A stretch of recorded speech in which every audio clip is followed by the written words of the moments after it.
जितना भी मैं भी बोलूँगा उसको, ठीक है, इस पार्ट में उसको एकदम ध्यान से समझना। देखिए इसका नाम है अपठित। क्या नाम है? अपठित। अपठित का मतलब होता है कि जो न पढ़ा गया हो। अपठित का क्या मतलब होता है?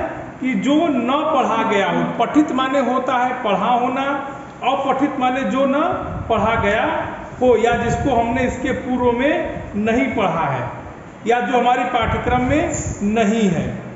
क्लियर हो गई बात? Yes sir. इसी को कहते हैं अपठित। अब इसके साथ एक और शब्द जुड़ा हुआ है, गद्यांश। आप अगर इस ध्यान से देखें इस बात को, तो इसमें दो चीजें हैं। पहला है अपठित, दूसरा है गद्यांश। अपठित का अर्थ होता है बच्चा कि जो इसके पहले न पढ़ा गया हो या जो हम लोगों ने नहीं पढ़ा है। और गद्यांश का मतलब क्या होता है, इसमें कुछ बताने की जरूरत आपको नहीं है। जो गद्य होते हैं अपठित गद्य। क्लियर? किसी को कोई डाउट? हाँ, कहने का मतलब है कि जिसका पहले अध्ययन न किया या जिसको पहले न पढ़ा गया हो। लिख लो, जिसको पहले न पढ़ा गया हो। नोट कर लीजिए इसको तो बच्चा। इसी को कहते हैं अपठित गद्यांश। क्या कहेंगे? अपठित गद्यांश। क्लियर हुई बात? Yes sir. चिल्लाओ मत, आराम से एकदम। अच्छे बच्चों की तरह पढ़ना है, पढ़ो। आवाज करो तो भगा देंगे क्लास से। ठीक?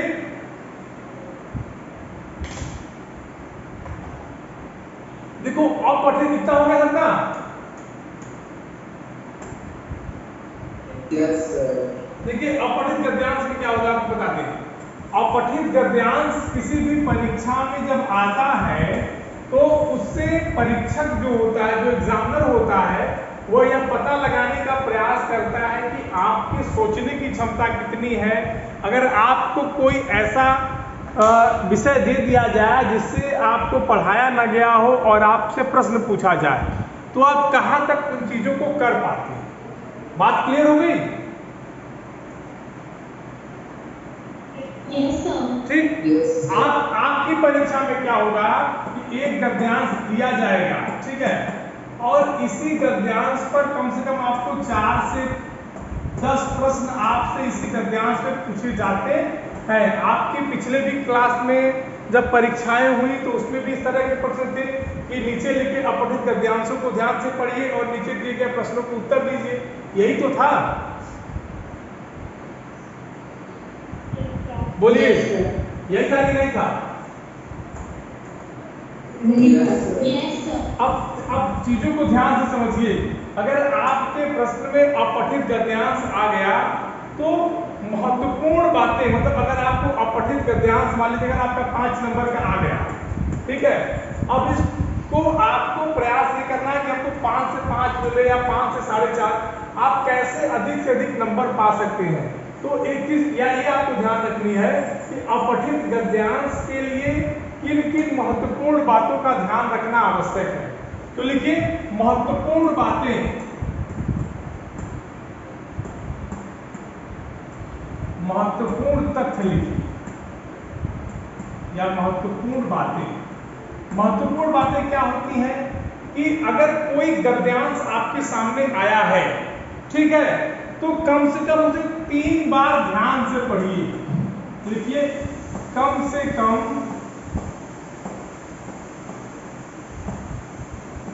3 बार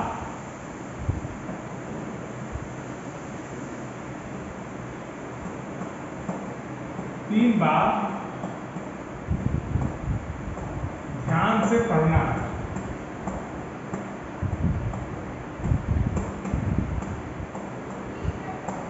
मान लीजिए आपके सामने में कोई परीक्षा में या पेपर में कोई गद्यांश आ गया है, उसको कितनी बार पढ़ेंगे?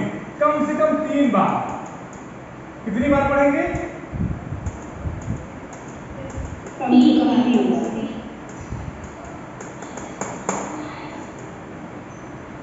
3 बार पढ़ेंगे। ओके।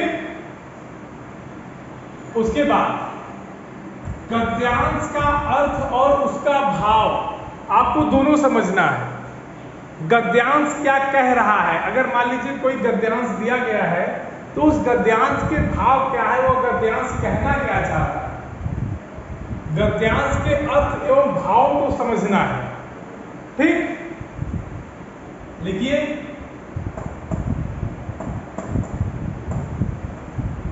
गद्यांश के अर्थ एवं भाव को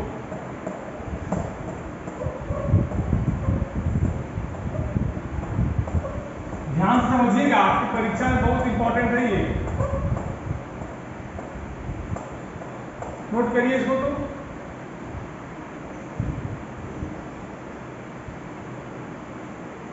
तो हो गया? Yes, sir. चलिए अब देखिए, पहला हमने क्या लिखा है, आपको ये बताइए जरा। कम से कम 3 बार ध्यान से पढ़ना है। ठीक है, आप ये देखिएगा, सुनिए, आप जब किसी, हाँ अच्छा, कम से कम 3 बार पढ़ने का मतलब ये है, आप जब पढ़ेंगे 1 बार 2 बार तो उस गद्यांश में आपको कुछ बातें बहुत महत्वपूर्ण समझ में आएंगी, आपको बहुत इंपॉर्टेंट लगेंगी। बोलिए हाँ। Yes. तो गद्यांश में जो महत्वपूर्ण बातें आपको समझ में आएंगी, उन महत्वपूर्ण बातों को आपको रेखांकित करना है, अंडरलाइन करना है। तो लिखिए गद्यांश के महत्वपूर्ण तथ्यों को रेखांकित करना, गद्यांश की महत्वपूर्ण बातों को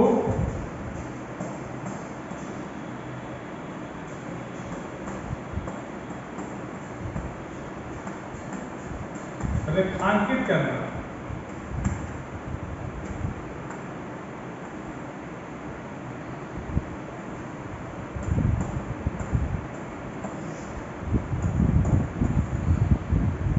नोट करिए इसको। हो गया सर। हो गया? बड़ा तेज लिख रहे हो भाई, समझ भी रहे हो तो लिख रहे हो।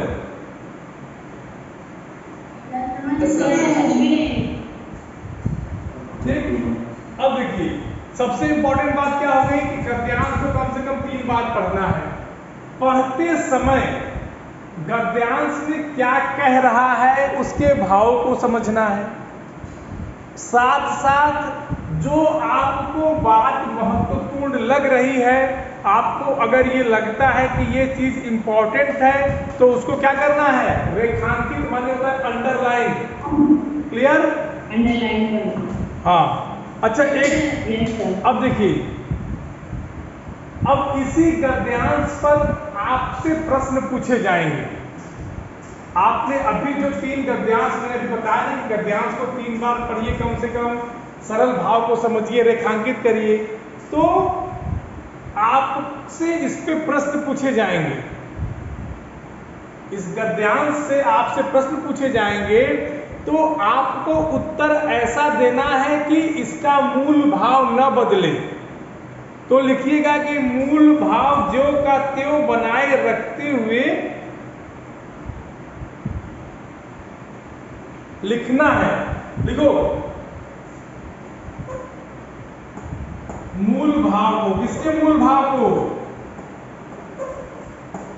किसके मूल भाव को, हाँ गद्यांश के, हाँ ज्यों का त्यों बनाए रखते हुए अपने शब्दों में लिखना है। एकदम ये बहुत इंपॉर्टेंट है, समझ रहे हो?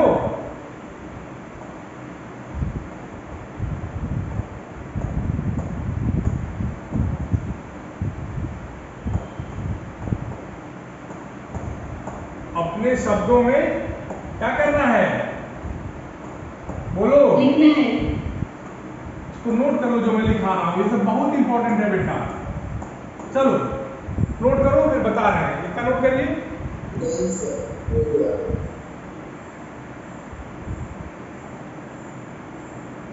हो गया सर। हो गया। हो गया? किसी को कोई दिक्कत? No sir. Garvika? No sir. गर्विका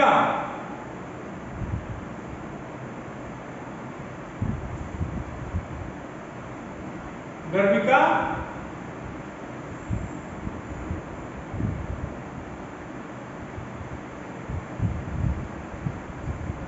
चलिए आगे देखिए। अब देखिए मैंने अभी आपसे क्या कहा कि इस गद्यांश से आपसे प्रश्न भी पूछे जाएंगे, ठीक है। ये कौन सा नंबर होगा, पांचवा कि चौथा, कौन सा नंबर होगा बच्चा?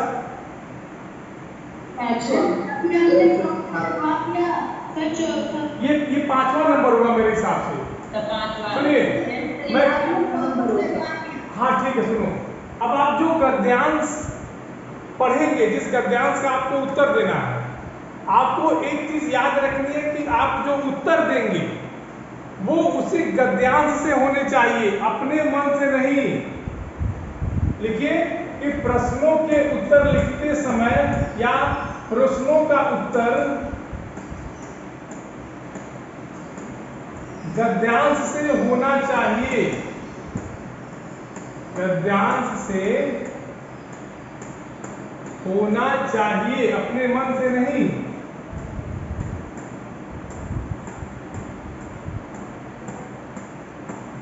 अपने मन से नहीं। लिखिए इसको, तो ये नहीं कि उत्तर कुछ पूछा है आप उत्तर कुछ दे रहे हैं ना, जो चीज गद्यांश में दी हुई है उसी चीज को लिखना है, वहीं से उत्तर बनेगा, वहीं से प्रश्न बनेगा।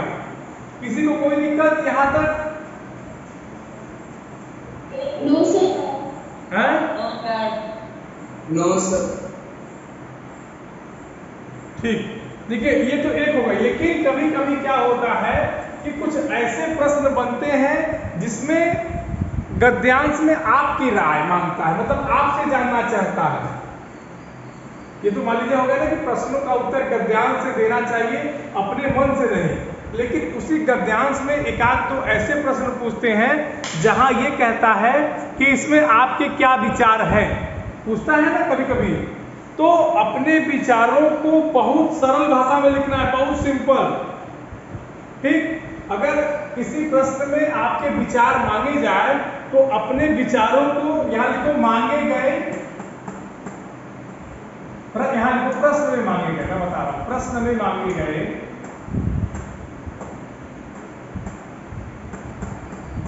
प्रश्न में मांगे गए विचार वाले उत्तर का, विचार वाले उत्तरों को, उत्तरों को संक्षेप में लिखना चाहिए। संक्षेप माने छोटा, संक्षेप माने संक्षेप, हाँ संक्षेप में लिखना चाहिए। हाँ वेरी गुड, समझ में आ रहा है कि नहीं? नोट करो, नोट करिए बच्चा, नोट करिए। ये बहुत इंपॉर्टेंट टॉपिक है, हमसे छूटे ना, इसको पढ़ा दे आप लोगों को।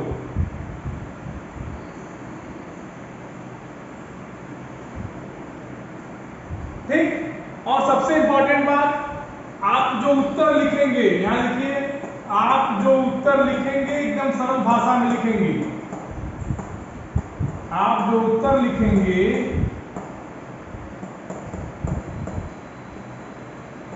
एकदम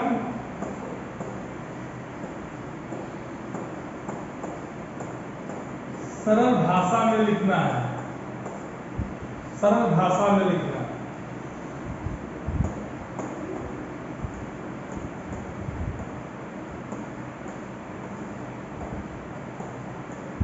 ठीक, नोट कर लीजिए इसको।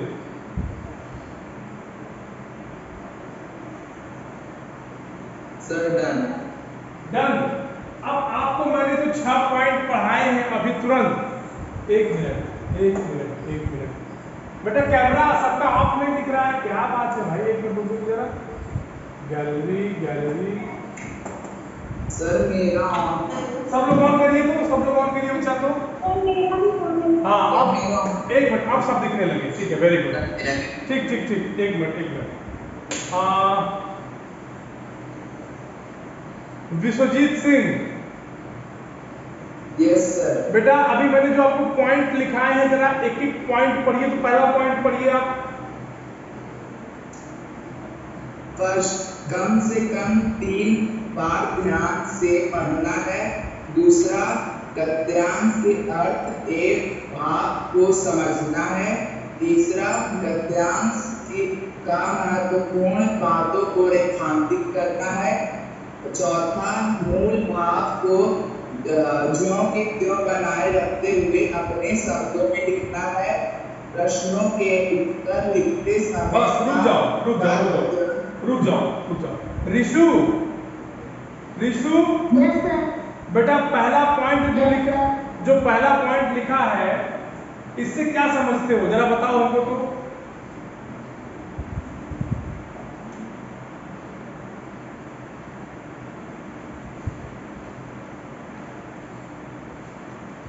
बोलिए ऋषु। सर अभी जो पहला पॉइंट लिखाया गया है उससे आप क्या समझते हैं? सर कम से कम हमें 3 बार आगे पढ़ना है। दूसरे पॉइंट का क्या मतलब है? गद्यांश के अर्थ एवं भाव को समझना है। हाँ, क्या मतलब हुआ इसका? सर के अर्थ को। तीसरा पॉइंट पढ़ो। गद्यांश की महत्वपूर्ण बातों को रेखांकित करना। क्या मतलब हुआ इसका?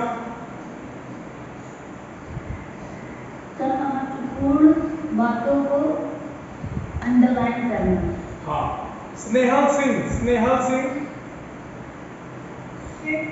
बेटा चौथा पॉइंट पढ़िए आप, क्या लिखा है जरा समझाइए हमको।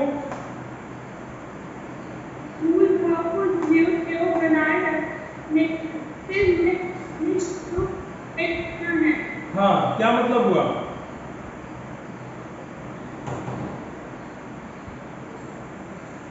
सर उसके भाव को कैसे बनाए रखते मैं अपने शब्दों में उसका उत्तर लिखना है।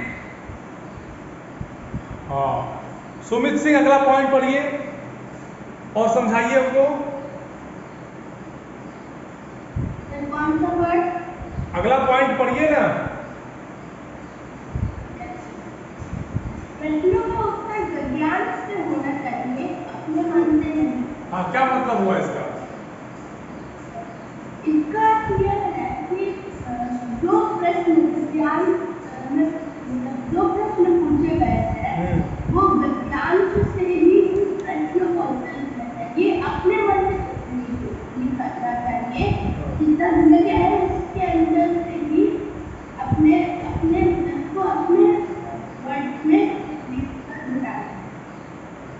खुशी यस सर। हाँ बेटा अगला पॉइंट पढ़िए, जरा समझाइए। प्रश्न में मांगे गए विचार वाले उत्तरों को संक्षेप में लिखना चाहिए। हाँ, क्या मतलब हुआ इसका?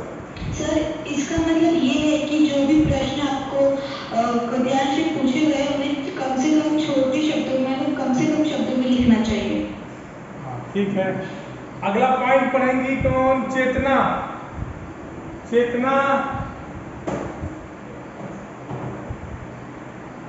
चेतना बेटा चैतन्य हो जाओ, आवाज आ रही कि नहीं? चलो कोई बात नहीं। रुचि यस सर। बेटा अगला पॉइंट पढ़िए, समझाइए हमको। अब जो उत्तर लिखेंगे एकदम सरल भाषा में लिखना है। हाँ, मतलब हाँ, उसकी भाषा कठिन नहीं होनी चाहिए, मतलब सामने वाला पढ़े तो आसानी से आपकी चीजों को समझ जाए। ओके, कोई दिक्कत किसी को? No sir. अब देखिए, सबसे इंपॉर्टेंट होता है कि अगर प्रश्न में पूछा जाए कि प्रस्तुत गद्यांश का शीर्षक लिखिए, तो ये ध्यान देना कि उस गद्यांश का मूल भाव, आप जो दूसरा पॉइंट है मूल भाव, कि जो मूल भाव समझेंगे वही गद्यांश का शीर्षक बनेगा। ठीक, बोलिए। जैसे आपकी किताब में देखिए, एक पहला ही अपठित बोध लेते हैं कि लेखक का काम बहुत सी बातों में मधुमक्खियों के काम से मिलता है। मधुमक्खियां मकरंद संग्रह के लिए मीलों के चक्कर लगाती हैं। तो ये वाला जब पैराग्राफ आप पढ़ेंगे तो इस पे देखिए 4-5 प्रश्न बने हैं और इसी 4-5 प्रश्नों में से आपकी किताब में, आपकी परीक्षाओं में जो दिए गए हैं उन्हीं से जो है प्रश्न बन सकते हैं। ओके, और कोई दिक्कत? इस पाठ की अभ्यास प्रश्न देखिए। अच्छा देखिए, अब इसी एकदम ठीक इसी तरह से जो गद्यांश है उसी तरह से अपठित पद्यांश भी होता है। ठीक है, बोलिए। जैसे गद्यांश, सुनिए, जैसे गद्यांश एकदम वैसे ही पद्यांश, सब कुछ इसमें वही करना है जो काम गद्यांश में करना है। यहां मैं बता दे रहा हूं, तुम कंफ्यूज हो।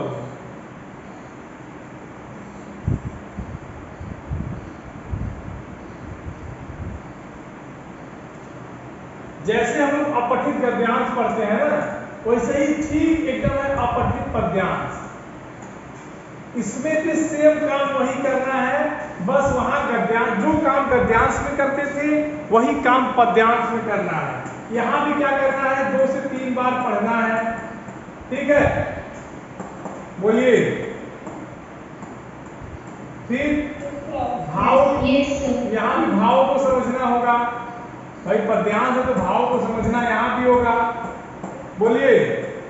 इसके बाद रेखांकित, रेखांकन, महत्वपूर्ण बातों को, महत्वपूर्ण पद्यों को रेखांकित करना पड़ेगा। फिर उत्तर की भाषा सरल होनी चाहिए। ओके, बोलिए।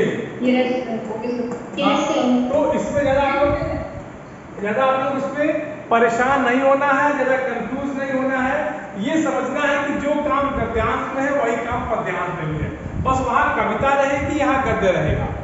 ठीक, जैसे मान लीजिए आप, हाँ, जैसे मान लीजिए दे दिया, रणबीर चौकड़ी भर भर कर चेतक बन गया निराला। अपठित गद्यांश मान लीजिए आ गया कि निम्न पद्यांश को पढ़ करके नीचे दिए गए प्रश्नों के उत्तर दीजिए। अब पद्यांश क्या आ गया, रणबीर चौकड़ी भर भर कर चेतक बन गया निराला था, राणा प्रताप के घोड़े से पड़ गया हवा का पाला था, जो तनिक हवा से बाघ हिली लेकर सवार उड़ जाता था, राणा की पुतली फिरी नहीं तब तक चेतक मुड़ जाता था।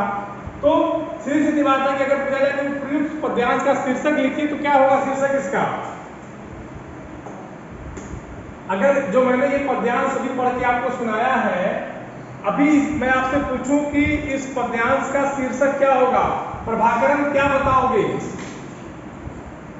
ये प्रभाकरण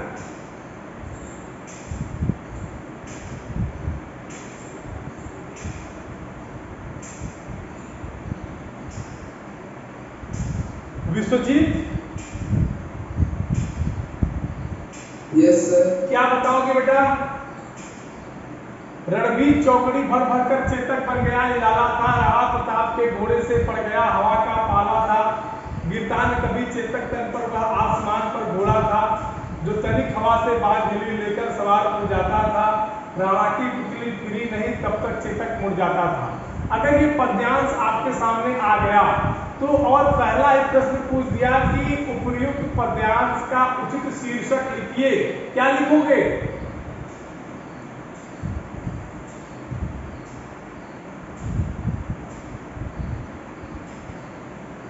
खुशी बताओ। Sir Chetak. Very good. Sumit तुम क्या लिखोगे?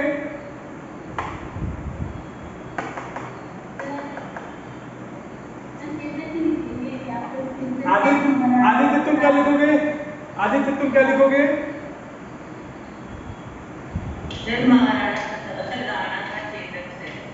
नहीं, इसका सही उत्तर केवल चेतक होगा, क्योंकि राणा का चेतक नहीं होता, चेतक राणा का था ही, चेतक किसी और घोड़े का नाम ही नहीं था। ठीक,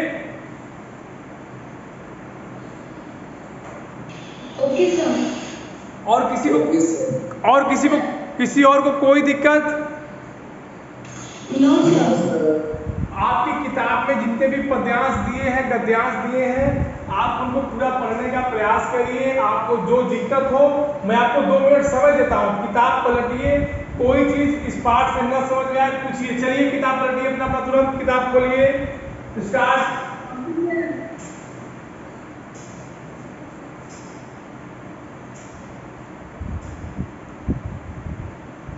प्रभाकरन, प्रभाकरन,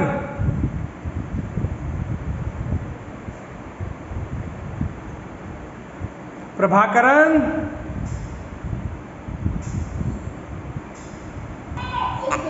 बेटा कोई दिक्कत? No sir. पढ़ो पढ़ो, दिक्कत तुमको है बेटा, तुम बोलते नहीं हो क्लास में।